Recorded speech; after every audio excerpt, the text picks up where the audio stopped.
بندے ہمیں اور آپ صبح و شام سمجھا رہے ہیں، مختلف آیات کے ذریعے، مختلف حدیثوں کے ذریعے، مختلف واقعات کے ذریعے ہمارے بڑے بوڑھے، ہمارے جوان، ہمارے ادھیڑ، ہمارے بڑے بوڑھے دن رات محنتیں کر رہے ہیں۔ اور اکیلے یہی نہیں، نہ معلوم کتنی خواتین اپنے گھر میں اپنے آنچلوں کو اٹھا کر اللہ سے بھیک مانگ رہی۔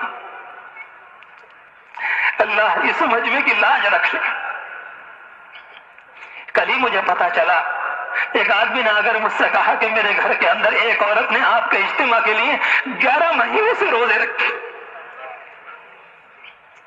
معمولی بات نہیں ہوتی۔ کسی کے 3 مہینے کی خبر، کسی کی 2 کی، کسی کی 2.5 کی، تو کام بات، لیکن 11 مہینے مانگ رکھتے ہیں۔ اللہ کی بندیاں بھیک مانگتی، کسی نے نہ معلوم 100-200 قرآن ختم کیے کہ اللہ اجتماع کو قبول فرما لے۔ اس موقع پر جو باتیں ہم سے اور آپ سے کہی جا رہی ہیں، جو نصیحتیں دی جا رہی ہیں، ہم اور آپ اس موقع پر اسے نہ لیں تو آپ سوچیں کتنا بڑا خسارہ ہوگا۔ خسر الدنیا والآخرہ ذالک هو الخسران المبین۔ ہماری تو دنیا بھی تباہ ہوئی اور ہماری آخرت بھی تباہ۔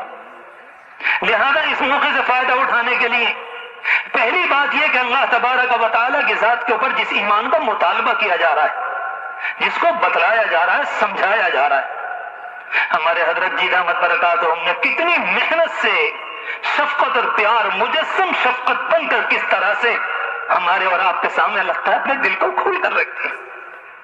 کسی طرح سے صحابہ کی رنگت پیدا ہو جائے، کسی طرح سے قرآن والا رنگ آ جائے، کسی طرح سے وہ دین و ایمان نصیب ہو جائے جس کو لے کر حضور پاک علیہ السلام تشریف لائے تھے۔